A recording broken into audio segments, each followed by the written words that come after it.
സച്ചിദാനന്ദരൂപായ വിശ്വോത്പത്യാദിഹേതവേ താപത്രയവിനാശായ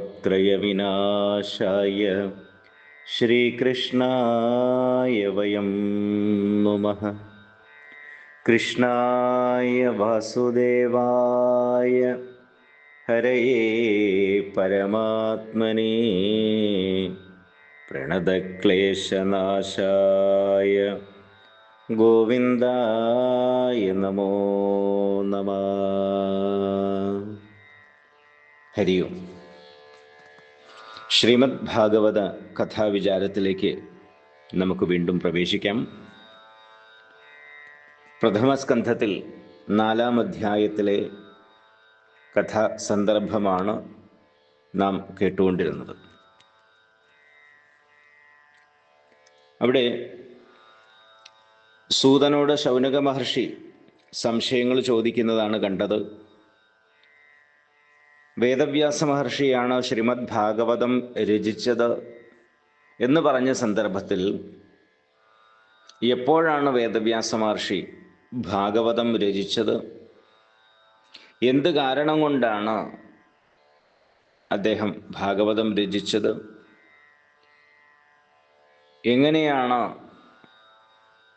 ശ്രീശുകൻ പരീക്ഷത്തിന് ഉപദേശിച്ചത്, എന്ത് കാരണം കൊണ്ടാണ് ചക്രവർത്തിയായ പരീക്ഷത്ത് പ്രായോപവേശം ചെയ്തത് തുടങ്ങിയ ചോദ്യങ്ങൾ ഭാഗവത പ്രാരംഭത്തിലേക്ക് വഴിവെച്ചുകൊണ്ട് ഇവിടെ ശൗനക മഹർഷിമാർ ചോദിച്ചു.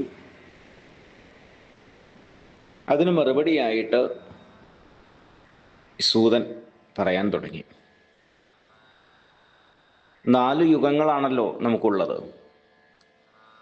കൃതയുഗം അഥവാ സത്യയുഗം, ത്രേതായുഗം, ദ്വാപരയുഗം, കലിയുഗം. ഇങ്ങനെ ഈ യുഗങ്ങൾ മാറി വന്നുകൊണ്ടേയിരിക്കും. അതിൽ 3-ാമത്തെ യുഗമായിട്ടുള്ള ദ്വാപരയുഗത്തിലാണ് പരാശര മഹർഷിയുടെയും സത്യവതിയുടെയും പുത്രനായി ഭഗവാൻ അംശസ്വരൂപത്തിൽ വ്യാസനായിട്ട് അവതരിച്ചത്. വ്യാസമഹർഷി ഭഗവാന്റെ തന്നെ അംശാവതാരമാണ് എന്നുള്ളത് അവതാരങ്ങളെക്കുറിച്ച് പറഞ്ഞ സമയത്ത് നാം കേട്ടതാണ്. അദ്ദേഹം മഹായോഗിയും ശ്രേഷ്ഠനായിട്ടുള്ള ഒരു ഋഷിയും ആയിരുന്നു.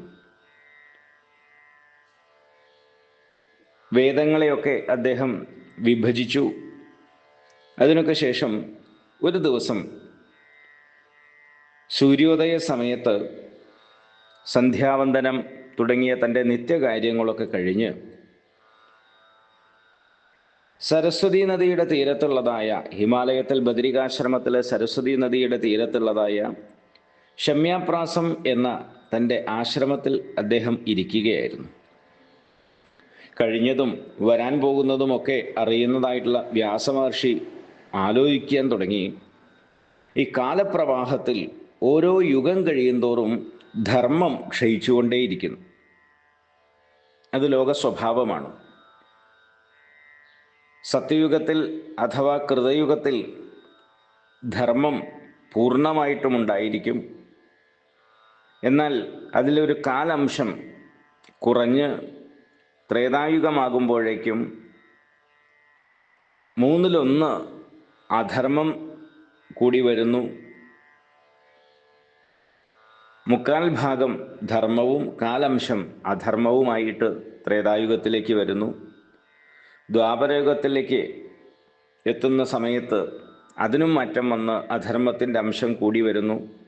കലിയുഗത്തിൻ്റെ അവസാനമാകുമ്പോഴേക്കും അതേ ക്രമത്തിൽ പൂർണ്ണമായും അധർമ്മം മാത്രമായി തീരുമ്പോഴാണ് ഭഗവാൻ കൽക്കിയുടെ അവതാരം.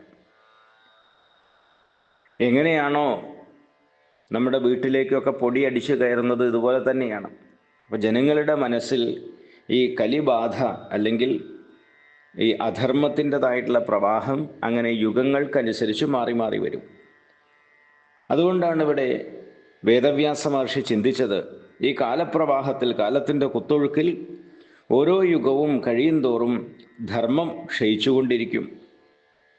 അതിനനുസരിച്ച് ജീവജാലങ്ങൾക്ക് ബുദ്ധിശക്തിയും ഓർമ്മശക്തിയും കുറഞ്ഞു കുറഞ്ഞു വരും. ഭാവിയിൽ കലിയുഗത്തിലെ ജനങ്ങൾ അല്പായുസ്സുകളായിട്ടിരിക്കും. ഈ അല്പായുസ്സായിട്ടിരിക്കുക എന്ന് പറഞ്ഞതിനർത്ഥം ജനിച്ച ഉടനെ മരിക്കും എന്നുള്ളതല്ല. പുരാണ കഥകൾക്കനുസരിച്ച് പണ്ട് ദീർഘായുസ്സുള്ള ആളുകളായിട്ട് പറയുന്നുണ്ട്. അതനുസരിച്ച് നോക്കിക്കഴിഞ്ഞാൽ കലിയുഗത്തിലെ ആളുകളുടെ ആയുസ് പരിമിതമാണ് എന്ന് പറയാം. പക്ഷെ അതേസമയം വേദത്തിൽ ശതായുർവൈ പുരുഷ എന്ന് പറയുന്നുണ്ട്. 100 വയസ്സാണ് മനുഷ്യൻ്റെ ആയുസ് എന്ന് പറയുന്നു. അപ്പോൾ ആ നിലയ്ക്ക് നോക്കിക്കഴിഞ്ഞാൽ ഇന്നും 10, 80, 90 വയസ്സ് വരെ ജീവിക്കുന്ന ആളുകൾ, അല്ലെങ്കിൽ 60, 70 വയസ്സ് വരെ ഒക്കെ ജീവിക്കുന്ന ആളുകളെ കാണാറുണ്ട്. അപ്പോൾ അവരെ അല്പായുസ്സുക്കൾ എന്ന് പറയാൻ സാധിക്കില്ല. ഈ അല്പായുസ്സുക്കൾ എന്ന് പറയുന്നതിന് മറ്റൊരു താല്പര്യം പറയുന്നത്, ഈ 60-70 കൊല്ലം ജീവിച്ചു കഴിഞ്ഞാലും കാര്യമായിട്ടൊന്നും ചെയ്യാത്ത ആളുകൾ എന്നുള്ള അർത്ഥത്തിലാണ്. നമുക്ക് ആ അർത്ഥം എടുക്കുകയായിരിക്കും നല്ലത്. ഇത്രയും കാലം ഭൂമിയിൽ ആരോഗ്യത്തോടെ ആയുസ്സോടെ ജീവിച്ചിട്ടും ജീവിതത്തിലേക്ക് പിന്തിരിഞ്ഞു നോക്കുന്ന സമയത്ത് തൻ്റെ ജീവിതം കൊണ്ട് താൻ എന്ത് നേടി, എന്ത് ഓർമ്മിച്ചു വെക്കാനുള്ള കർമ്മം ചെയ്തു എന്ന് തിരിഞ്ഞു നോക്കുന്ന സമയത്ത് പ്രത്യേകിച്ച് ചിന്തിക്കാനൊന്നുമില്ലാത്ത ആൾ. അങ്ങനെ വരുന്ന സമയത്ത് ആ കർമ്മങ്ങളുടെ, സത്കർമ്മങ്ങളുടെ അവസ്ഥ വെച്ച് നോക്കിക്കഴിഞ്ഞാൽ അല്പായുസാണ്. കാരണം ഇത്ര കാലം ആയുസ് കിട്ടിയിട്ടും പ്രത്യേകിച്ചൊന്നും ചെയ്യാൻ സാധിക്കാത്ത ആളുകളും ധാരാളം കാണാം. കലിയുഗത്തിൽ അങ്ങനെയായിരിക്കും. മഹാത്മ്യത്തിൽ പറഞ്ഞിട്ടുണ്ടല്ലോ, എല്ലാവരും എങ്ങനെയെന്ന് വെച്ച് കഴിഞ്ഞാൽ അവരവരുടെ ഉദരം ഭരിണോ ജീവാഹ എന്ന് പറഞ്ഞിട്ടുണ്ട്. അവരവരുടെ വയറ് നിറയ്ക്കുക തുടങ്ങിയിട്ടുള്ള കാര്യങ്ങളിലേക്ക് ശ്രദ്ധ കൂടുതലായിരിക്കും. ശാരീരികമായിട്ടുള്ള ഉത്കർഷങ്ങളുടെ, തൻ്റെ കുടുംബത്തെ വലുതാക്കുക, തൻ്റെ ശാരീരിക സുഖങ്ങൾക്ക് വേണ്ടിയിട്ട് പ്രയത്നിക്കുക തുടങ്ങിയ കാര്യങ്ങളിലായിരിക്കും കലിയുഗത്തിലെ ആളുകളുടെ ശ്രദ്ധ കൂടുതൽ. ധർമ്മകാര്യങ്ങളിലോ ഈ ജീവന് ഉത്കർഷമുണ്ടാകാനുള്ള പുണ്യപ്രവർത്തികളിലോ ആളുകൾക്ക് വലിയ ശ്രദ്ധയുണ്ടാവില്ല, താല്പര്യമുണ്ടാകില്ല. ആ നിലയ്ക്കാണ് ഇവിടെ അല്പായുസ്സുക്കൾ എന്ന് പറയുന്നത്. അല്ലാതെ 10 വയസ്സിലോ 20 വയസ്സിലോ മരിച്ചു പോകുന്നു എന്നുള്ള അർത്ഥത്തിലല്ല എന്ന് ധരിക്കുന്നതായിരിക്കും ഒന്നുകൂടി ഉത്തമം. ഏതാണെങ്കിലും വ്യാസമഹർഷി ചിന്തിക്കാൻ തുടങ്ങി, കലിയുഗത്തിലെ ജനങ്ങൾ അല്പായുസ്സുകളായിട്ടാവും ഉണ്ടാവുക. 4 വർണ്ണങ്ങളിലും ആശ്രമങ്ങളിലും പെട്ടവർക്ക് ശ്രേയസ് ഉണ്ടാവാൻ വേണ്ടി ഞാൻ എന്തെങ്കിലും ചെയ്തേ മതിയാവും. യോഗ്യരായിട്ടുള്ള ശ്രേഷ്ഠരായിട്ടുള്ള ആളുകൾ അങ്ങനെയാണ്. സമൂഹത്തിന് ശ്രേയസ്കരമായിട്ടുള്ള എന്തെങ്കിലും ചെയ്തു വേണം ഈ ലോകത്തുനിന്ന് തിരിച്ചു പോകാൻ. ലോകത്ത് വന്നു കഴിഞ്ഞാൽ ഒരു ദിവസം നാം എല്ലാവരും ഈ ലോകത്തോട് വിട പറയേണ്ടവരാണ്. അപ്പോൾ വിട പറയുന്നതിന് മുമ്പ് ലോകത്തിന് ഉതകുന്നതായിട്ടുള്ള, ലോക നന്മയ്ക്ക് ഉതകുന്നതായിട്ടുള്ള, ലോകക്ഷേമത്തിന് ഉതകുന്നതായിട്ടുള്ള എന്തെങ്കിലുമൊക്കെ കർമ്മങ്ങൾ നാം ചെയ്തു വയ്ക്കാൻ ബാധ്യസ്ഥരാണ്. അപ്പോഴാണ് നമ്മുടെ ജീവിതം, ജന്മം സാർത്ഥകമായി തീരും. അല്ലാതെ കുറേ ഭക്ഷണം കഴിച്ചു, ഉണ്ണുക, ഉറങ്ങുക, ഉല്ലസിക്കുക, ഉത്പാദിപ്പിക്കുക തുടങ്ങിയ കാര്യങ്ങളിൽ മാത്രമാണെന്നുണ്ടെങ്കിൽ അത് കേവലം മൃഗങ്ങളും ചെയ്യുന്ന കാര്യമാണ്. അപ്പോൾ മനുഷ്യനെന്നുള്ള നിലയ്ക്ക് സമൂഹത്തിന് അല്ലെങ്കിൽ ലോകത്തിന് ശ്രേയസ്കരമായിട്ടുള്ള എന്തെങ്കിലും കാര്യങ്ങൾ ചെയ്യുമ്പോഴാണ് അവൻ ജീവിച്ചു എന്നുള്ളതിന് ഒരു അടയാളമുണ്ടാവുക. അതുകൊണ്ടാണ് വേദവ്യാസ മഹർഷി ചിന്തിച്ചത്, ഈ 4 വർണ്ണങ്ങളിലും ആശ്രമങ്ങളിലും പെട്ടിട്ടാണല്ലോ ആളുകളുള്ളത്. ബ്രാഹ്മണർ, ക്ഷത്രിയർ, വൈശ്യർ, ശൂദ്രർ എന്നിങ്ങനെ 4 വർണ്ണങ്ങൾ, ബ്രഹ്മചര്യം, ഗാർഹസ്ഥ്യം, വാനപ്രസ്ഥം, സന്യാസം എന്നിങ്ങനെ 4 ആശ്രമങ്ങൾ. അപ്പോൾ ഇവർക്കൊക്കെ ജീവിതത്തിൽ ശ്രേയസ് ഉണ്ടാവാൻ വേണ്ടി എന്തെങ്കിലും ചെയ്താലേ എനിക്കൊരു സമാധാനം ഉണ്ടാകൂ എന്നുള്ള ഒരു ചിന്തയാണ് അദ്ദേഹത്തിനുണ്ടായത്. വേദത്തിൽ പറഞ്ഞിട്ടുള്ള ചാതുർഹോത്രം എന്ന കർമ്മം മനഃശുദ്ധിക്ക് വളരെ പ്രയോജനകരമായിട്ടുള്ളതാണ്. എന്നാൽ ഭാവിയിലെ ജനങ്ങൾക്കാകട്ടെ വേദം മുഴുവൻ പഠിക്കാനുള്ള ക്ഷമയോ അതിനുള്ള ഓർമ്മശക്തിയോ ഉണ്ടാവില്ല. ഇങ്ങനെ ചിന്തിച്ച് അവർക്ക് വൈദിക കർമാനുഷ്ഠാനങ്ങളിലൂടെ മനഃശുദ്ധി ഉണ്ടാകുന്നതിന് വേണ്ടി ഒന്നായി കടന്നിരുന്ന വേദത്തെ വ്യാസമഹർഷി 4ആയിട്ട് വിഭജിച്ചു. വേദം ആദ്യം 1 മാത്രമായിട്ടാണ് ഉണ്ടായിരുന്നത്. അതിനെ പഠിക്കുക എന്നുള്ളത് ശ്രേയസ്സിന് വേണ്ടി എല്ലാവരും ചെയ്തിരുന്ന കാര്യമാണ്.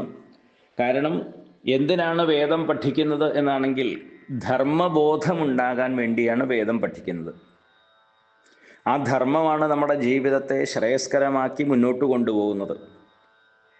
എന്നാൽ വേദം വളരെ വലിയൊരു സംഹിതയായിരുന്നു. ക്രമേണ ആളുകൾക്ക് മറ്റു കാര്യങ്ങളിൽ താല്പര്യം കൂടി വരുന്നു. ഇത് പഠിക്കാനും ഓർത്തു വയ്ക്കാനുള്ളതായിട്ടുള്ള ബുദ്ധിശക്തി കുറഞ്ഞു വരുന്നു. അതുകൊണ്ട് തന്നെ വേദത്തിൽ ആളുകളുടെ ശ്രദ്ധ കുറഞ്ഞു വരാൻ തുടങ്ങിയപ്പോഴാണ് വ്യാസമഹർഷി ഒന്നായ വേദത്തെ 4 വിഭജിക്കുന്നത്. ഋക്ക്, യജുസ്, സാമം, അഥർവം ഇങ്ങനെ 4 പേരുകളും നൽകി. ഋഗ്വേദം, യജുർവേദം, സാമവേദം, അഥർവവേദം ഇങ്ങനെ 4 പേരുകളും നടങ്ങി. അപ്പോൾ ഇതിൽ ഋക്ക് എന്ന് പറയുന്നത് വേദമന്ത്രങ്ങളാണ്. സാമം എന്ന് പറയുന്നതും യജുസ് എന്ന് പറയുന്നതും എല്ലാം വേദമന്ത്രങ്ങൾക്ക് പറയുന്ന പേരാണ്. നിയത പാദാക്ഷരങ്ങളോട് കൂടിയത്, അനിയത പാദങ്ങളോട് കൂടിയത്. ഋക്ക് എന്ന് പറയുന്നത് വേദങ്ങളിലുള്ള മന്ത്രങ്ങളെ ഋക്ക് എന്ന് പറയും. നിയതമായിട്ടുള്ള പാദാക്ഷരങ്ങളോട് കൂടിയതാണ് ഋക്ക് എന്ന് പറയുന്നത്. യജുസ് എന്ന് പറഞ്ഞു കഴിഞ്ഞാൽ അനിയതമായിട്ടുള്ള പാദാക്ഷരങ്ങളോട് കൂടിയിട്ടുള്ളതാണ്. സാമം എന്ന് പറഞ്ഞു കഴിഞ്ഞാൽ അത് ഗാനാത്മകമായിട്ട് ചൊല്ലുന്നതാണ്. സാമഗാനം ചൊല്ലുക എന്നൊക്കെ നമ്മൾ കേട്ടിട്ടുണ്ടായിരിക്കും, സാമഗാനം കേട്ടവരും ഉണ്ടായിരിക്കും. അപ്പോൾ ഓരോ വേദത്തിലും ഈ ഋക്കുകളും യജുസ്സുകളും സാമങ്ങളും ഉണ്ടാവാറുണ്ട്. എന്നാലും പൊതുവെ അവയെ തരംതിരിച്ച് ഋഗ്വേദം, യജുർവേദം, സാമവേദം, അഥർവവേദം ഇങ്ങനെ 4 തിരിച്ചു. മാത്രമല്ല ഈ വേദങ്ങളുടെ താല്പര്യത്തെ തന്നെ, വേദത്തിൻ്റെ അർത്ഥത്തെ തന്നെ ഇതിഹാസ പുരാണങ്ങളിലൂടെ കുറെ കൂടി ലളിതമായിട്ട് പ്രതിപാദിക്കുകയുണ്ടായി. മഹാഭാരതം എന്ന അതിവിശേഷമായ ഇതിഹാസം വേദവ്യാസ മഹർഷി രചിച്ചു. പുരാണങ്ങളും രചിക്കുകയുണ്ടായി. ഈ വേദത്തെ വിഭജിച്ചതുകൊണ്ടാണ് അദ്ദേഹം വേദവ്യാസൻ, വേദത്തെ വ്യസിച്ചവൻ, വിഭജിച്ചവൻ എന്ന അർത്ഥത്തിൽ വേദവ്യാസൻ എന്ന് പറയുന്നത്. യഥാർത്ഥത്തിൽ കൃഷ്ണദ്വൈപായനൻ എന്നാണ് അദ്ദേഹം അറിയപ്പെടുന്നത്. അങ്ങനെ വേദവ്യാസ മഹർഷി വേദത്തെ വിഭജിച്ചു. ഇതിഹാസ പുരാണങ്ങളെ ഈ വേദത്തിൻ്റെ താല്പര്യ പ്രകാശനത്തിന് വേണ്ടി, സാധാരണ ജനങ്ങൾക്ക് ധർമ്മബോധം ഉണ്ടാകുന്നതിന് വേണ്ടി. കാരണം ഈ വേദം പഠിക്കുക എന്നുള്ളത് എല്ലാവർക്കും സാധ്യമല്ല. അതിന് കാരണം 6 അംഗങ്ങളോട് കൂടിയിട്ട് വേണം വേദം പഠിക്കാൻ എന്നുള്ളതാണ് നിയമം. ശിക്ഷ, കൽപ്പം, വ്യാകരണം, നിരുക്തം, ജ്യോതിഷം, ഛന്ദസ് ഇങ്ങനെയുള്ള 6 അംഗങ്ങളോട് കൂടിയാണ് വേദം പഠിക്കേണ്ടത്. അതിന് ശിക്ഷ എന്ന് പറഞ്ഞ ഉച്ചാരണ ശാസ്ത്രമാണ്. തൈത്തിരീയ ഉപനിഷത്തിൽ പറയും ശിക്ഷാം വ്യാഖ്യാസ്യാമഹ എന്ന് പറഞ്ഞിട്ട് എങ്ങനെയാണ് വേദമന്ത്രങ്ങൾ ഉച്ചരിക്കേണ്ടത് എന്നുള്ള ആ ശാസ്ത്രത്തെ ശിക്ഷ എന്ന് പറയും. അതുപോലെ തന്നെ വേദമന്ത്രങ്ങളുടെ അർത്ഥങ്ങളെ പറയുന്നതാണ് നിരുക്തം. ഛന്ദസ് എന്ന് പറഞ്ഞു കഴിഞ്ഞാൽ ആ മന്ത്രങ്ങളുടെ ഉച്ചാരണ രീതിയാണ്. ഇങ്ങനെ ഓരോ ശാസ്ത്രങ്ങളുണ്ട്. അപ്പോൾ വേണ്ട രീതിയിൽ അത് മനസ്സിലാക്കിക്കൊണ്ട്, എല്ലാവരും ഇത് മുഴുവൻ പഠിച്ചിട്ടല്ല വേദം പഠിക്കുന്നത് എങ്കിലും സാമാന്യമായ നിയമം അങ്ങനെയാണ്. അപ്പോൾ എല്ലാവർക്കും ഇത് പഠിക്കാനോ അതുവഴിയായിട്ട് വേദം ശരിയായ രീതിയിൽ പഠിക്കുക എന്നുള്ളത് സാധ്യമല്ല എന്നുള്ളത് നേരത്തെ കണ്ടുകൊണ്ടാണ് ഇതിഹാസ പുരാണം എന്ന ആ ഒരു സംഹിത കൂടി അദ്ദേഹം തയ്യാറാക്കിയത്. ഇതിഹാസങ്ങളും പുരാണങ്ങളും. അതുകൊണ്ട് തന്നെ പഞ്ചമവേദം എന്ന് ഇതിഹാസ പുരാണങ്ങൾ അറിയപ്പെടുന്നുണ്ട്. കാരണം വേദത്തിൻ്റെ താല്പര്യം തന്നെയാണ്, വേദത്തിൻ്റെ സിദ്ധാന്തങ്ങളെ തന്നെയാണ് ഈ പുരാണങ്ങളിലൂടെയും മഹാഭാരതത്തിലൂടെയും പ്രതിപാദിക്കുന്നത്.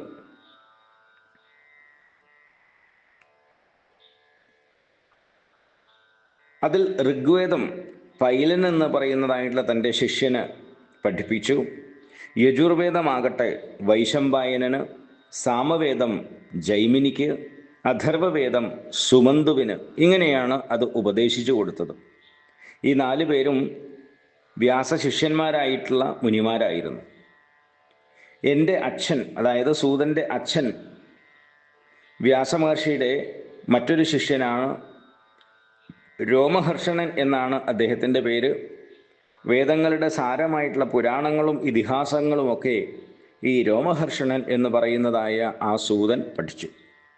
വ്യാസശിഷ്യരായിട്ടുള്ള പൈലൻ മുതലായിട്ടുള്ള ഋഷിമാർ അവരവരുടെ വേദത്തെ പല ശാഖകളായി വിഭജിച്ച് ശിഷ്യന്മാർക്കും അവരുടെ ശിഷ്യന്മാർക്കും അങ്ങനെ ശിഷ്യപ്രശിഷ്യ പരമ്പരയിലൂടെ ലോകത്ത് പ്രചരിപ്പിച്ചു. ഏതെങ്കിലും ഒരു വേദശാഖ പഠിക്കാൻ കഴിഞ്ഞാൽ തന്നെ വൈദികമായ ചാതുർഹോത്ര കർമ്മം അറിഞ്ഞ് ആചരിക്കാൻ കഴിയും. അങ്ങനെ മനഃശുദ്ധി സമ്പാദിച്ച് ജ്ഞാനത്തിന് അർഹരായി തീരാനും സാധിക്കും എന്നുള്ള ആ ഒരു ഉദ്ദേശത്തോടു കൂടിയാണ് വേദവ്യാസ മഹർഷി ഈ വേദവിഭജനം ചെയ്തത്. പിന്നീട് സ്ത്രീകൾ, ശൂദ്രർ, വേദാധികാരമില്ലാത്ത ബ്രാഹ്മണർ, ഇങ്ങനെയുള്ളവരൊക്കെ തമോ ഗുണപ്രധാനികളാണ്. അവർക്ക് വേദം പഠിക്കാൻ അർഹതയില്ല. അവർക്കും ശ്രേയസ് ഉണ്ടാവണമല്ലോ എന്ന് കരുതി ദുഃഖിതന്മാരിൽ അപാര കാരുണ്യമുള്ളതായിട്ടുള്ള വ്യാസമഹർഷി മഹാഭാരതം എന്ന ഇതിഹാസം നിർമ്മിച്ചു. നേരത്തെ പറഞ്ഞുവല്ലോ മഹാഭാരതത്തിൻ്റെ കാര്യം. ഇവിടെ സ്ത്രീകൾ, ശൂദ്രർ തുടങ്ങിയ ആളുകൾക്ക് ഈ വേദത്തിന് അർഹതയില്ല എന്ന് പറയുന്നതിനർത്ഥം അവരോട് വേദം പഠിക്കണമെന്ന് നിർബന്ധിച്ചിട്ടില്ല എന്നുള്ള അർത്ഥത്തിലാണ്. അർഹതയില്ല എന്ന് പറഞ്ഞത് പഠിക്കരുത് എന്നല്ല. കാരണം ഒരു കുടുംബത്തിൻ്റെ മുഴുവൻ കാര്യങ്ങൾ, കുട്ടികളെ പരിപാലിക്കലാണെങ്കിലും മറ്റു കാര്യങ്ങളാണെങ്കിലും എല്ലാം സ്ത്രീകളുടെ ചുമതലയിലാണ്. ഒരു കുടുംബം വേണ്ട രീതിയിൽ നിലനിൽക്കുന്നത് ആ ഒരു സ്ത്രീകളുടെ കർത്തവ്യതയിലാണ്, അവരുടെ ഉത്തരവാദിത്വത്തിലാണ്. അപ്പോൾ അവർക്ക് വേദപഠനവും അതിൻ്റെ സന്ധ്യാവന്ദനാദി കാര്യങ്ങളും മറ്റുമൊക്കെ ആയിക്കഴിഞ്ഞാൽ ഒരു കുടുംബ ഭദ്രത എന്നുള്ളത് ഇല്ലാതായിത്തീരും. ഇന്നാണെങ്കിലും നമുക്ക് നോക്കിക്കഴിഞ്ഞാൽ അറിയാം, ഭർത്താവായിട്ടുള്ള ആൾക്ക് വേണമെങ്കിൽ രാവിലെ സന്ധ്യാവന്ദനം തുടങ്ങിയ കാര്യങ്ങളൊക്കെ ചെയ്യുന്നതിന് തടസ്സമില്ല, നമ്മൾ ചെയ്യാറില്ലെങ്കിൽ കൂടിയിട്ട്.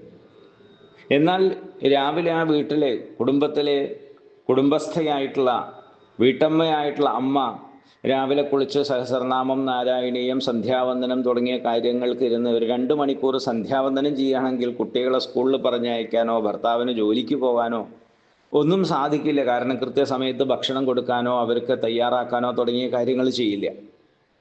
അപ്പം അതുകൊണ്ട് ഒരു കുടുംബത്തിൻ്റെ ഏറ്റവും ശ്രേഷ്ഠമായിട്ടുള്ള സ്ഥാനം എന്ന് പറയുന്നത് ആ വീട്ടമ്മയ്ക്കാണ്. അപ്പം അതുകൊണ്ട് അവർക്ക് ശാസ്ത്രം നൽകിയതായിട്ടുള്ള ഒരു കൺസെഷനാണ്, അല്ലെങ്കിൽ ആ ഒരു ഔന്നത്യമാണ് അവർ വേദം പഠിക്കേണ്ട എന്നുള്ളത്. കാരണം അവർക്ക് അത്രയും കാര്യങ്ങൾ അവിടെയുണ്ട്. അല്ലാതെ അവരെ അവഗണിക്കുന്നതോ മാറ്റി നിർത്തുന്നതോ അല്ല എന്നുള്ളത് നമുക്ക് സാമാന്യമായിട്ട് ചിന്തിച്ചാലറിയാം. അതുപോലെ തന്നെയാണ് ഈ ശൂദ്രരായിട്ടുള്ള ആളുകൾ. ശൂദ്രർ എന്ന് പറഞ്ഞു കഴിഞ്ഞാൽ സംസ്കാരമില്ലാത്ത ആളുകൾ എന്നുള്ള അർത്ഥത്തിലാണ്, അല്ലാതെ ഒരു ജാതി വിഭാഗത്തെ ഉദ്ദേശിച്ചിട്ടല്ല പറയുന്നത്. കാരണം വർണ്ണവ്യവസ്ഥയാണ് ഉണ്ടായിട്ടുള്ളത്. ആ വർണ്ണവ്യവസ്ഥയിൽ ശൂദ്രൻ എന്ന് പറഞ്ഞു കഴിഞ്ഞാൽ ബുദ്ധിശക്തി കുറഞ്ഞതായിട്ടുള്ള ആളുകൾ. അപ്പം അവർ ഈ വേദം പഠിക്കാതിരിക്കുകയാണ് നല്ലത് എന്ന അർത്ഥത്തിൽ പറഞ്ഞു, അവരോടും പഠിക്കേണ്ട എന്നുള്ളത്. ഇന്നും നമുക്ക് അങ്ങനെയുള്ള ആളുകളെ കാണാം. കാര്യങ്ങൾ വേണ്ട രീതിയിൽ മനസ്സിലാക്കാതെ അതിനെ തെറ്റായി വ്യാഖ്യാനിക്കുന്ന ആളുകളെ നമുക്ക് കാണാം. ഇന്നും വേദത്തിലെ മന്ത്രങ്ങളോ അല്ലെങ്കിൽ പുരാണങ്ങളിലെ കാര്യങ്ങൾ എടുത്തുകൊണ്ട് എത്രയോ തെറ്റായി ദുർവ്യാഖ്യാനം ചെയ്യുന്ന ആളുകളെ നമുക്ക് കാണാം. രാമായണം കഥ എടുത്തിട്ടാണെങ്കിലും അല്ലെങ്കിൽ മറ്റു വേദത്തിലെ മന്ത്രങ്ങൾ എടുത്തിട്ടും സമൂഹത്തിൽ ഛിദ്രതയുണ്ടാക്കുന്ന അല്ലെങ്കിൽ സമൂഹത്തിൽ പ്രശ്നങ്ങൾ ഉണ്ടാക്കുന്ന ആളുകളെ നമുക്ക് കാണാൻ സാധിക്കും. വാസ്തവത്തിൽ അവർ വിദ്യാഭ്യാസമുള്ളവരായിരിക്കും, അറിവുണ്ടായിരിക്കും, സമൂഹത്തിൽ ഉന്നത പദവികളൊക്കെ ഉണ്ടാവും, സാംസ്കാരിക നായകരെന്നൊക്കെ അറിയപ്പെടുന്ന ആളുകളായിരിക്കും. പക്ഷേ അവരുടെ വായിൽ നിന്ന് വമിക്കുന്നതായിട്ടുള്ള വാക്കുകൾ സമൂഹത്തിൽ കലുഷിത ഉണ്ടാക്കുന്ന കാര്യങ്ങളായിരിക്കും. ഇവരെയാണ് ശൂദ്രൻ എന്ന് പറയുന്നത്, സംസ്കാരമില്ലാത്തവരെന്ന് പറയുന്നത്. ഉന്നത സ്ഥാനത്തിരുന്നു കഴിഞ്ഞാലും, കഴുകൻ എത്ര മുകളിൽ പറന്നു കഴിഞ്ഞാലും കഴുകൻ്റെ ദൃഷ്ടി ചീഞ്ഞളിഞ്ഞ വസ്തുക്കളിലായിരിക്കും എന്നുള്ളതുപോലെ തന്നെ ഇവങ്ങനെയുള്ള ആളുകൾ എത്ര ഔന്നത്യത്തിൽ ഇരുന്നു കഴിഞ്ഞാലും അവരുടെ വായിൽ നിന്ന് വരുന്നതായിട്ടുള്ള കാര്യങ്ങൾ, അല്ലെങ്കിൽ അവരുടെ ബുദ്ധി വ്യാപരിക്കുന്നത് ഈ സമൂഹത്തിൽ എങ്ങനെ കലുഷത ഉണ്ടാക്കാൻ സാധിക്കും, അന്തഛിദ്രങ്ങൾ എങ്ങനെ ഉണ്ടാക്കാൻ സാധിക്കും എന്നുള്ള തലത്തിലാണ്. ഇങ്ങനെയുള്ള ആളുകളെയാണ് ഈ ശൂദ്രൻ എന്ന് പറയുന്നത്. എപ്പോഴും ദുഃഖിച്ചുകൊണ്ടിരിക്കുന്നവൻ, മറ്റുള്ളവരുടെ ദുഃഖത്തിൽ സന്തോഷിക്കുന്ന ആളുകൾ, ഇങ്ങനെയൊക്കെ അതിന് പറയാം. അപ്പോൾ ഇങ്ങനെയുള്ള ആളുകളും വേദം പഠിക്കാതിരിക്കുകയാണ് നല്ലത്. കാരണം പഠിച്ചു കഴിഞ്ഞാലും അവർ വിപരീതമായിട്ട് അത് പ്രവർത്തിക്കൂ എന്നുള്ളതുകൊണ്ട് അവരോടും പറഞ്ഞു. പിന്നെ വേദാധികാരമില്ലാത്ത ബ്രാഹ്മണർ സന്ധ്യാവന്ദനാദി കാര്യങ്ങൾ ചെയ്യാതിരിക്കുക, മറ്റ് അന്യകാര്യങ്ങളിൽ മുഴുകുക, ഇങ്ങനെയുള്ളവർക്കൊക്കെ ബ്രാഹ്മണ കുലത്തിൽ ജനിച്ചു കഴിഞ്ഞാലും വേദാധികാരമില്ല എന്നാണ് പറയുന്നത്. അതിനർത്ഥം യോഗ്യതയും സംസ്കാരവുമുള്ള ആളുകളാണ് ശാസ്ത്രങ്ങൾ പഠിക്കേണ്ടത്. എന്നാലേ ആ ശാസ്ത്രം കൊണ്ട് അയാൾക്കും സമൂഹത്തിനും ഗുണമുണ്ടാകും. യോഗ്യത ഇല്ലാത്ത ആളുകൾ ഈ ശാസ്ത്രങ്ങൾ പഠിക്കുമ്പോഴാണ് അത് അയാളുടെ അധപ്പതനത്തിനും കാരണമായി തീരും, സമൂഹത്തിൽ തെറ്റിദ്ധാരണയ്ക്കും ഇടയായി തീരും. അതുകൊണ്ടാണ് പണ്ട് ഗുരുകുലങ്ങളിലൊക്കെ പോയിട്ട് വളരെ കഷ്ടപ്പെട്ട് അവിടുത്തെ ജോലിയൊക്കെ ചെയ്ത് ഈ ശാസ്ത്രങ്ങൾ പഠിച്ചിരുന്നത്. അപ്പോൾ അതിനുള്ള ക്ഷമയും താല്പര്യവും ഇല്ലാത്തവർ സ്വാഭാവികമായിട്ടും അത് ഇട്ടുപോവും, അവൻ ആ വഴിക്ക് വരില്ല. അപ്പോൾ ഇത് പഠിക്കണമെന്നോ അതിനോട് മഹത്വത്വം ഉള്ളവനോ ആയിട്ടും മാറുന്ന സമയത്ത് അവർ പഠിക്കുന്നു. ഈ വേദ പഠനം എന്നുള്ളത് കേവലം ഒരു പുസ്തക പഠനം പോലെയല്ല, അല്ലെങ്കിൽ നമ്മുടെ ആധ്യാത്മിക ശാസ്ത്രങ്ങൾ പഠിക്കുക എന്നുള്ളത്. ആ പഠനത്തിലൂടെ നമ്മുടെ ബുദ്ധിയെ ശുദ്ധീകരിക്കുക, നമുക്കൊരു സംസ്കാരമുണ്ടാക്കി തീർക്കുക എന്നുള്ളത് കൂടി അനിവാര്യമാണ്. അല്ലാതെ കേവലം മന്ത്രങ്ങൾ കാണാതെ പഠിച്ചു എന്നുള്ളത് കൊണ്ടോ 4 പുസ്തകം വായിച്ചു എന്നുള്ളത് കൊണ്ടോ വേദപഠനം അത് സാർത്ഥകമായി തീരുന്നില്ല. അതിൻ്റെതായിട്ടുള്ള സംസ്കാര ശുദ്ധി കൂടി ഉണ്ടാകേണ്ടതാണ്. ആ സംസ്കാര ശുദ്ധി ഇല്ലാതെ വരുമ്പോൾ സ്വാഭാവികമായിട്ടും അങ്ങനെയുള്ള ആളുകൾ സമൂഹത്തിൽ അത് ഉപദ്രവകരമായിട്ടുള്ള രീതിയിൽ പ്രചരിപ്പിക്കാനും സമൂഹത്തിൽ കലുഷത ഉണ്ടാക്കാനും സാധിക്കും എന്നുള്ളതാണ്, അല്ലെങ്കിൽ അതിന് ഇടയാക്കും. അപ്പം അങ്ങനെയുള്ള ആളുകൾ വേദം പഠിക്കാതിരിക്കുക, കാരണം അവർ തമോ ഗുണപ്രധാനികളായിട്ടുള്ള ആളുകളാണ് എന്ന് പറയുന്നു. എന്നാൽ അവർക്കും കൂടി ഗുണമുണ്ടാകാൻ വേണ്ടിയിട്ടാണ് വളരെ ലളിതമായിട്ടുള്ള ഭാഷയിൽ, കാരണം വേദത്തിൻ്റെ ഭാഷ എന്നുള്ളത് കുറച്ച് ക്ലിഷ്ടമായിട്ടുള്ള ഭാഷയാണ്. അതുകൊണ്ടാണ് അപാര കാരുണ്യമുള്ളതായിട്ടുള്ള വ്യാസമഹർഷി, അപാര കാരുണ്യമെന്ന് പറഞ്ഞു കഴിഞ്ഞാൽ ഇപ്പം മാതാപിതാക്കൾക്ക് എല്ലാ മക്കളോടും സ്വാഭാവികമായിട്ടും ഒരു സ്നേഹവാത്സല്യം ഉണ്ടാവും. എന്നാൽ കുടുംബത്തിൽ അനുസരണയില്ലാത്ത ദുർബുദ്ധിയായിട്ടുള്ള മകനുണ്ട് എന്നുണ്ടെങ്കിൽ, മകനോ മകളോ ഉണ്ടെങ്കിൽ അവരോടും ദേഷ്യമല്ല ഉണ്ടാവുക. അവർ ചെയ്യുന്ന പ്രവർത്തികളൊക്കെ വിപരീതമാണെങ്കിൽ കൂടി ഇയാൾ ഇങ്ങനെയായി പോയല്ലോ എന്നുള്ള രീതിയിൽ എപ്പോഴും ഒരു വിഷമമുണ്ടാവും. എങ്ങനെയെങ്കിലും ഇവനെ നന്നാക്കാൻ വേണ്ടിയിട്ട് ആ രക്ഷിതാക്കൾക്ക് ഒരു താല്പര്യമുണ്ടാവും, പ്രയത്നമുണ്ടാവും. അതിന് പല വഴികളും അവർ ചെയ്യുകയും ചെയ്യും. ഇതുപോലെ തന്നെ ലോകത്തോട് മുഴുവൻ അപാര കാരുണ്യമുള്ള ആളാണ് വ്യാസമഹർഷി. അദ്ദേഹം ഭഗവാന്റെ അംശാവതാരം കൂടിയാണല്ലോ. അപ്പോൾ അതുകൊണ്ടാണ് ലോകത്തിൽ ഇങ്ങനെയുള്ള ആളുകളുണ്ടെങ്കിൽ അവരെയും ഉദ്ധരിക്കാൻ എന്തെങ്കിലും ചെയ്യണമല്ലോ എന്നുള്ള അർത്ഥത്തിലാണ് മഹാഭാരതം എന്ന ഇതിഹാസം നിർമ്മിച്ചത്. കഥയാണ്. ആ കഥകളുടെ ഇടയ്ക്ക് വേദ താല്പര്യത്തെയും പറഞ്ഞങ്ങനെ പോകുമ്പോൾ കഥ കേട്ട് രസിക്കാനും മറ്റുമൊക്കെ താല്പര്യമാണ്. വേദത്തിലാകുന്ന സമയത്ത് അങ്ങനെ കഥകളുടെ അതിപ്രസരമില്ല. അങ്ങനെ മഹാഭാരതം എന്നുള്ളതായ ബൃഹത്തായിട്ടുള്ള ഗ്രന്ഥം നിർമ്മിച്ചു. വേദത്തിൽ പറഞ്ഞതായിട്ടുള്ള ധർമ്മം തന്നെ ലളിതമായിട്ടുള്ള ഭാഷയിൽ മഹാഭാരതത്തിൽ പ്രതിപാദിച്ചിട്ടുണ്ട്. ഇങ്ങനെ മനുഷ്യവർഗത്തിൻ്റെ ശ്രേയസ്സിന് വേണ്ടി എപ്പോഴും പ്രവർത്തിച്ചുകൊണ്ടിരുന്നിട്ടും അദ്ദേഹത്തിന് ഒരു കൃതാർത്ഥത അനുഭവപ്പെട്ടില്ല എന്നുള്ള ഒരു ചാരിതാർത്ഥ്യം. നമ്മളൊരു പ്രവൃത്തി ചെയ്യുമ്പോൾ അതുകൂടി ആവശ്യമാണ്. ഏതൊരു കർമ്മം ചെയ്യുമ്പോഴും ആ പ്രവൃത്തി നമ്മൾ ചെയ്ത് പൂർത്തിയാക്കി, എന്നാൽ അതിൻ്റെ ഒരു സംതൃപ്തി കൂടി നമുക്കുണ്ടാവണമല്ലോ. ചിലപ്പോഴങ്ങനെയാണ്, ചില ജോലികൾ നമ്മൾ ചെയ്തു കഴിഞ്ഞാൽ നമ്മുടെ ഉള്ളിൽ നമുക്കൊരു സംതൃപ്തി ഉണ്ടാവും, ഒരു നിറവ് അനുഭവപ്പെടും. എന്നാൽ ചില ജോലികൾ നമ്മൾ യാന്ത്രികമായിട്ട് ആ ജോലി ചെയ്ത് പൂർത്തിയാക്കുന്നു, എന്നാൽ നമ്മുടെ മനസ്സിനൊരു സംതൃപ്തി എന്നുള്ളത് പലപ്പോഴും ഉണ്ടാകാറില്ല. ഇതുപോലെയാണ് വേദവ്യാസ മഹർഷി ചെയ്തത്. വളരെ മഹത്തായിട്ടുള്ള കാര്യങ്ങളാണ്. എന്നാലും അദ്ദേഹത്തിനൊരു കൃതാർത്ഥത അനുഭവപ്പെട്ടില്ല. എന്തോ ഒരു കുറവ് വേദവ്യാസ മഹർഷിയുടെ മനസ്സിലിങ്ങനെ അലട്ടാൻ തുടങ്ങി. ആ രീതിയിൽ വേണ്ടത്ര ഒരു മനസ്സംതൃപ്തി തോന്നാതെ തൻ്റെ ആശ്രമത്തിലിരുന്ന് വ്യാസമഹർഷി സ്വയം ആത്മഗതം ചെയ്യാണ്, അല്ലെങ്കിൽ സ്വയം വിശകലനം ചെയ്യുകയാണ്. ഇപ്പം തന്നെത്താനെ സംസാരിക്കുക എന്നൊക്കെ പറയില്ലേ, അതുപോലെ സ്വയം അദ്ദേഹം ആത്മഗതം ചെയ്യാൻ തുടങ്ങി.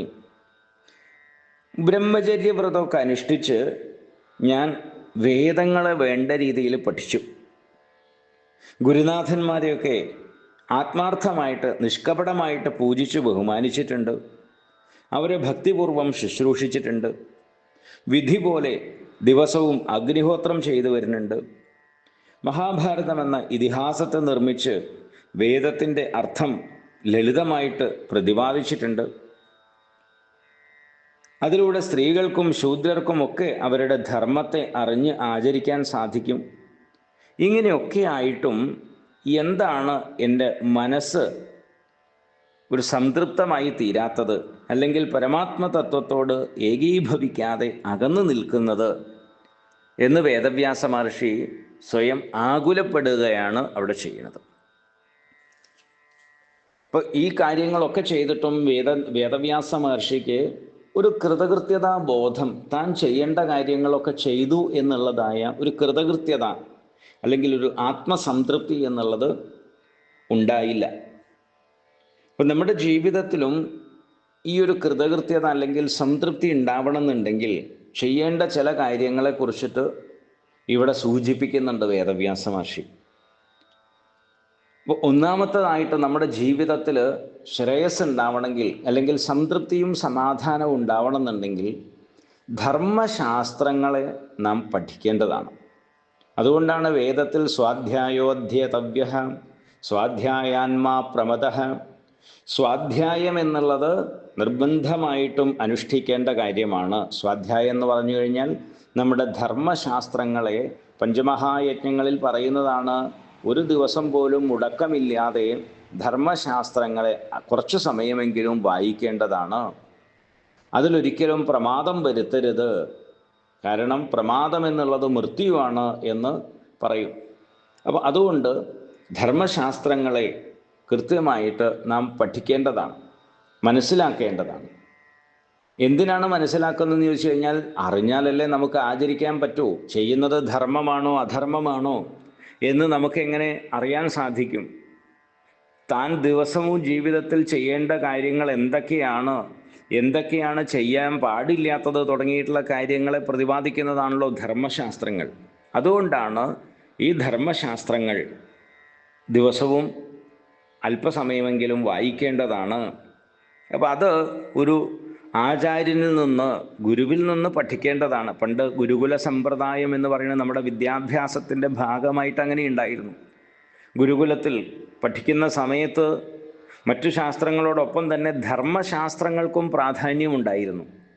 കാരണം ജീവിതത്തിൽ അനിവാര്യമായിട്ടുള്ള കാര്യങ്ങൾ, എങ്ങനെയാണ് ജീവിക്കേണ്ടത്, ആ ജീവിക്കുന്ന സമയത്ത് നിത്യകർമ്മങ്ങൾ എന്തെല്ലാമാണ് നാം ചെയ്യേണ്ടത് തുടങ്ങിയ കാര്യങ്ങൾ നമ്മളെ പഠിപ്പിച്ചിരുന്നു. ഇന്ന് നാം വളരെയധികം പുരോഗമിച്ചതുകൊണ്ട് ഇങ്ങനെയുള്ള ഒരു കാര്യങ്ങളും നാം പഠിപ്പിക്കാറില്ല, മനസ്സിലാക്കാറില്ല. ജോലിക്ക് വേണ്ടിയിട്ട് പഠിക്കുന്നു, ജോലിയിൽ സമ്പത്ത് സമ്പാദിക്കുക, അത് ഏത് രീതിയിലായാലും കുഴപ്പമില്ല എന്നുള്ള ആ ഒരു രീതിയല്ലാതെ ധാർമ്മിക ബോധം, ധാർമ്മിക ചിന്ത എന്നുള്ളത് സമൂഹത്തിന് പകർന്നു നൽകുന്ന കാര്യത്തിൽ പലപ്പോഴും നാം വളരെ പിന്നോക്കം പോകുന്നു എന്നുള്ളതാണ്. ഏതാണെങ്കിലും ഗുരുകുലത്തിൽ നിന്ന് ആ ബ്രഹ്മചര്യവ്രതം, അതായത് പഠനകാലത്ത് സ്വീകരിക്കുന്നതാണല്ലോ ആശ്രമത്തിൽ ബ്രഹ്മചര്യവ്രതം. ആ ബ്രഹ്മചര്യവ്രതം വേണ്ട രീതിയിൽ അനുഷ്ഠിച്ച് ഗുരുനാഥന്മാരെ ബഹുമാനിച്ച് അവരെ നിഷ്കപടമായിട്ട് ശുശ്രൂഷിച്ച് അവരിൽ നിന്ന് പഠിക്കുക. അപ്പം നമുക്ക് അറിവ് പകർന്നു തരുന്നതായിട്ടുള്ള ഗുരുനാഥന്മാരോട് നമുക്ക് ബഹുമാനമാണ് ഉണ്ടാവേണ്ടത്. അപ്പോഴാണ് ജീവിതത്തിൽ ഗുരുത്വം എന്നുള്ളത് ഉണ്ടാവുക.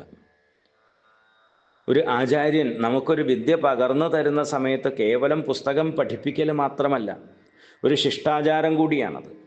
അപ്പോൾ ആ ഗുരുവിലൂടെ നാം ആർജിക്കുന്ന വിദ്യയാണ് നമ്മുടെ ജീവിതത്തിൽ അവസാന കാലം വരെ നമ്മളെ മുന്നോട്ട് കൊണ്ടുപോകുന്നത്. അതുകൊണ്ട് ജീവിതത്തിൽ ഗുരുവിന് വലിയ സ്ഥാനമുണ്ട്. അതുകൊണ്ടാണ് ആചാര്യന്മാർ, ഗുരുക്കന്മാർ എന്നൊക്കെ നമ്മളെ വിദ്യ പഠിപ്പിച്ച് തരുന്ന ആളുകളെ പണ്ട് വിളിച്ചിരുന്നത്. അവരോട് നാം ബഹുമാനം കാണിക്കേണ്ടതാണ് എന്ന് ഇവിടെ പറയുന്നു. ഇന്ന് ആ സമ്പ്രദായമൊക്കെ മാറി മറയുന്നതിൻ്റെതായിട്ടുള്ള ഭവിഷ്യത്ത് നാം സമൂഹത്തിൽ കാണുന്നുണ്ട്. ഇതെല്ലാം ഒരു ധർമ്മ പദ്ധതിയുടെ ഭാഗമായിട്ടാണ്. കാരണം സമൂഹത്തിൽ മറ്റുള്ളവരോടുള്ള ആദരവും ബഹുമാനവും ഇതൊക്കെ പുലർത്തേണ്ടത് വളരെ അനിവാര്യമാണ്. ഒരു ഹെൽത്തി സൊസൈറ്റി എന്നുള്ളിടത്ത് ഇതെല്ലാം ഉണ്ടാകുമ്പോഴാണ് ആ ഒരു പൂർണ്ണത വരുന്നത്. മുതിർന്നവരായിട്ടുള്ള, പ്രത്യേകിച്ചും ആചാര്യരായിട്ടുള്ള ആളുകളോട് ആ ഒരു ബഹുമാനം കാണിക്കുക. കാരണം നാളെ തനിക്കും ആ ഒരു ബഹുമാനം മറ്റുള്ളവരിൽ നിന്ന് കിട്ടണമെന്നുണ്ടെങ്കിൽ താനും ഇത് ചെയ്യേണ്ടതല്ലേ. അപ്പോൾ ഒരു കൾച്ചേർഡായിട്ടുള്ള സൊസൈറ്റിയെ വാർത്തെടുക്കാൻ ഇതെല്ലാം വളരെ അനിവാര്യമാണ്. അപ്പോൾ അതുകൊണ്ട് ഗുരുനാഥന്മാരെയൊക്കെ താൻ വേണ്ട രീതിയിൽ ശുശ്രൂഷിച്ചിട്ടുണ്ട്. അപ്പോൾ വേദവ്യാസ മഹർഷി ഈ ഓർത്തെടുക്കുന്നതിലൂടെ നമ്മൾ എന്തെല്ലാം അനുഷ്ഠിക്കേണ്ടതാണ്, ചെയ്യേണ്ടതാണ് എന്നിവിടെ നമ്മളെ ബോധിപ്പിക്കുകയാണ് ചെയ്യുന്നത്. ശാസ്ത്രങ്ങളുടെ ഒരു സമ്പ്രദായം അതാണ്. നേരിട്ട് പറയില്ല. വേദത്തിലാണ് എല്ലാം കുരു കുരു എന്ന് പറഞ്ഞ് ഇന്നത് ചെയ്യൂ ഇന്നത് ചെയ്യൂ എന്ന് പറയുന്നത്. എന്നാൽ വേദം ഒരു ഗുരുവിനെ പോലെ ആജ്ഞാപിക്കുന്നു. വേദം നമ്മളോട് ഒരു ഗുരുവിനെ പോലെ ആജ്ഞാപിക്കുന്ന സമയത്ത്, അല്ലെങ്കിൽ രാജകൽപ്പന തടയാൻ സാധിക്കാത്തതുപോലെ വേദത്തിൽ അങ്ങനെയുള്ള വിധാനങ്ങളാണ്, രാജകൽപ്പന പോലെയാണ്. എന്നാൽ ഇതിഹാസ പുരാണങ്ങൾ എന്ന് പറഞ്ഞു കഴിഞ്ഞാൽ കൂട്ടുകാരനെ പോലെയാണ് എന്ന് പറയും. കൂട്ടുകാരനെ പോലെ എന്ന് പറഞ്ഞു കഴിഞ്ഞാൽ കൂട്ടുകാരൻ നമ്മളോട് ഉപദേശിക്കുന്നത് നമുക്ക് മുഷിപ്പ് വരാത്ത രീതിയിലാണ്. നമ്മുടെ കൂടെ നടന്ന് ചില വിഷയങ്ങൾ ചൂണ്ടിക്കാട്ടി നമ്മുടെ കൂടെ നടന്ന് നമ്മളെ തിരുത്തുന്ന ആളാണ് യഥാർത്ഥത്തിലുള്ളൊരു മിത്രം, കൂട്ടുകാരൻ. അപ്പോൾ ഇതിഹാസ പുരാണങ്ങൾ മിത്രത്തെ പോലെയാണ് നമ്മളെ ശാസിക്കുന്നത്. നേരിട്ട് നമുക്ക് കുഴപ്പങ്ങളുണ്ട് എന്ന് പറയില്ല. ഏതെങ്കിലും കഥാപാത്രങ്ങളിലൂടെ, അവരുടെ അനുഭവങ്ങളിലൂടെ നമ്മളെ ബോധിപ്പിക്കും.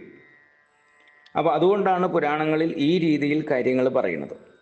ഇപ്പോൾ വേദവ്യാസ മഹർഷി തൻ്റെ അസ്വസ്ഥതയ്ക്ക് അല്ലെങ്കിൽ തൻ്റെ ആത്മസംതൃപ്തിക്ക് കാരണം ഇന്നതെല്ലാം ആയിരിക്കുമോ എന്ന് ചിന്തിച്ചതിലൂടെ നമുക്കും മനസ്സിന് സമാധാനമില്ലെങ്കിൽ ഈ വക കാര്യങ്ങൾ നാം പരിശോധിക്കേണ്ടതാണ്.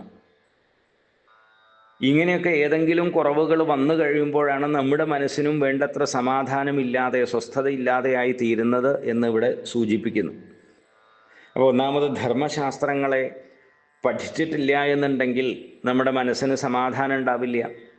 അപ്പോൾ വേദവ്യാസ മഹർഷി ഓരോന്നും പരിശോധിക്കുകയാണ്. അത് ഞാൻ ചെയ്തിട്ടുണ്ട്. തൻ്റെ ഗുരുക്കന്മാരെ വേണ്ട രീതിയിൽ ബഹുമാനിച്ചിട്ടില്ല, ശുശ്രൂഷിച്ചിട്ടില്ല എന്നുണ്ടെങ്കിൽ തൻ്റെ മനസ്സിനൊരിക്കലും സമാധാനം ഉണ്ടാവില്ല.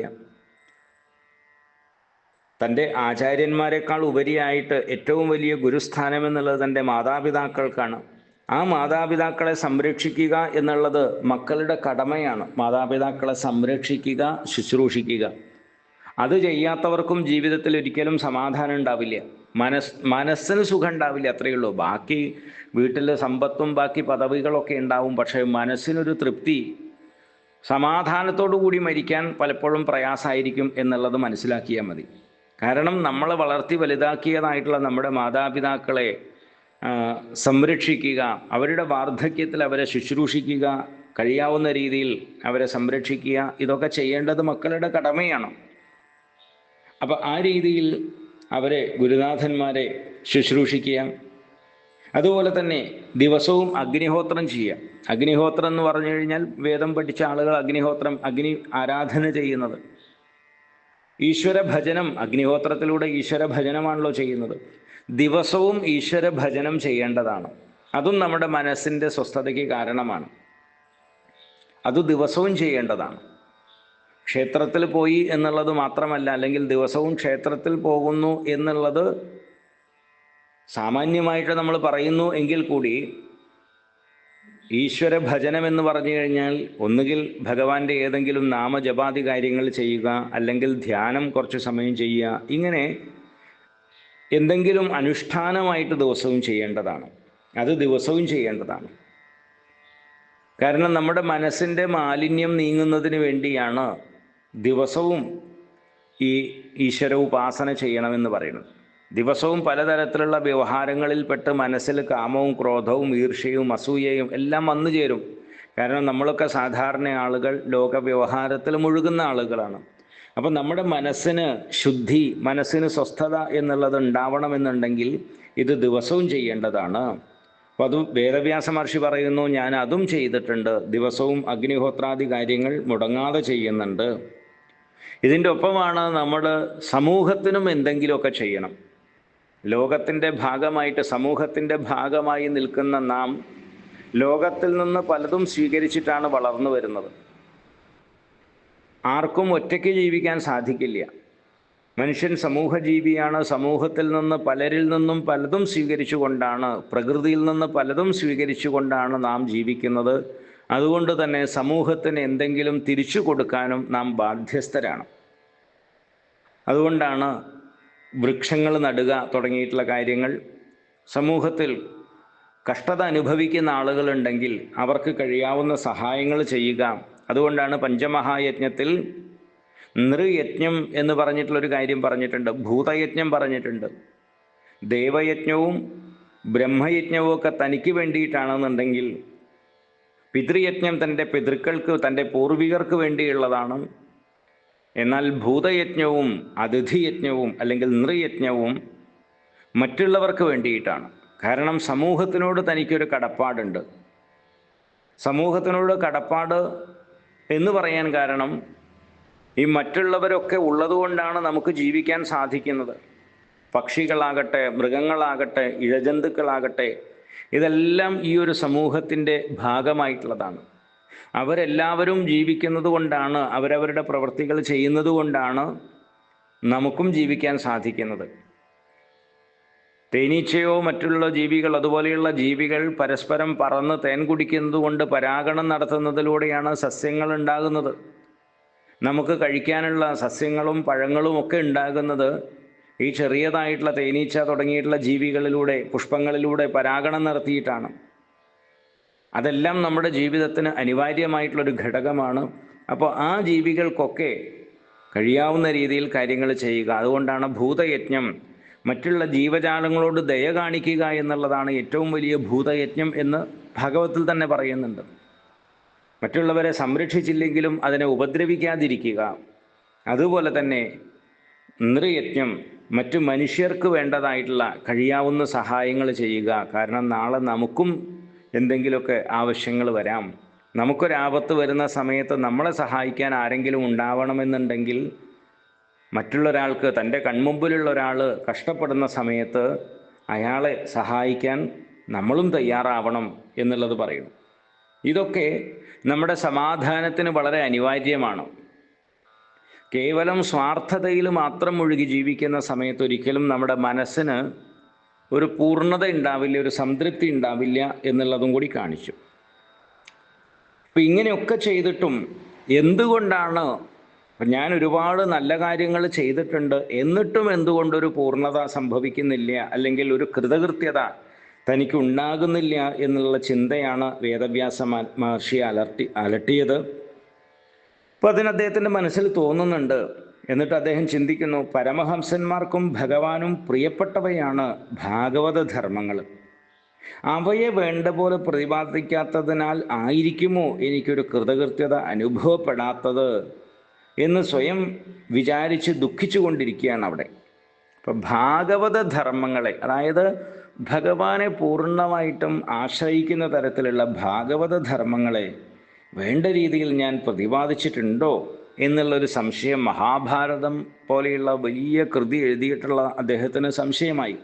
കാരണം മഹാഭാരതത്തിലും ധർമ്മത്തിനാണ് പ്രാധാന്യം കൊടുത്തിട്ടുള്ളത്, ഭക്തിക്ക് പ്രാധാന്യം കൊടുത്തിട്ടില്ല.